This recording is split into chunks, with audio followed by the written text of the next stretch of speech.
سیدنا ابو ہریرہ رضی اللہ عنہ نے پوچھا کہ اے اللہ کے رسول صلی اللہ علیہ وآلہ وسلم، کون سا صدقہ افضل ہے؟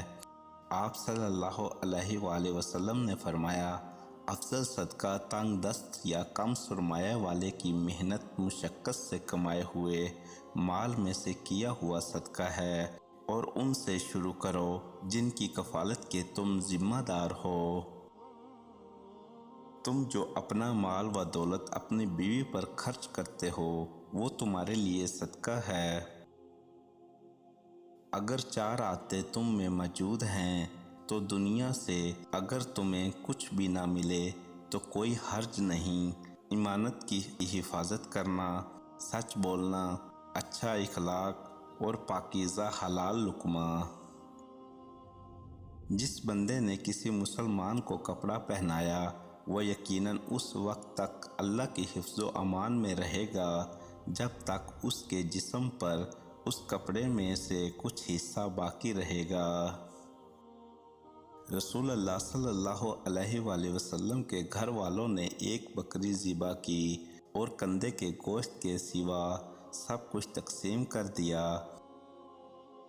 رسول اللہ صلی اللہ علیہ وآلہ وسلم نے پوچھا کہ اس بکری میں سے کچھ باقی ہے؟ حضرت عائشہ رضی اللہ عنہا نے جواب دیا کہ صرف کندھے کا حصہ باقی بچا ہے۔ آپ صلی اللہ علیہ وآلہ وسلم نے ارشاد فرمایا، کندھے کے گوشت کے سوا سب باقی ہے، یعنی جو صدقہ کر دیا وہ در حقیقت باقی ہے، اور جو تمہارے پاس بچا ہوا ہے وہ باقی نہیں۔ جس نے کسی کے بارے میں ایسی بات کہی، الزام لگایا، تہمت یا جھوٹی بات منسوب کی جو اس میں حقیقت میں تھی ہی نہیں، تو اللہ اسے الزام لگانے والے کو دوزخ کے پائپ میں ڈال دے گا۔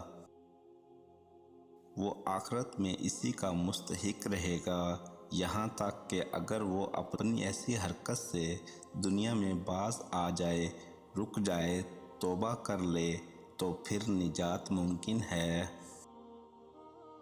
عید کی خریداری کرتے وقت اپنے ارد گرد کے غربا اور مساکین کو مت بھولیں، ان کے لیے بھی جتنا ممکن ہو سکے کوشش کریں اور کچھ نہ کچھ عید کے لیے خرید کر دیں، یا پھر رقم دے دیں کہ جس سے وہ عید کے لیے کچھ خرید سکیں۔ اس سے اللہ پاک بہت خوش ہوں گے اور آپ کے مال میں برکت عطا فرمائیں گے۔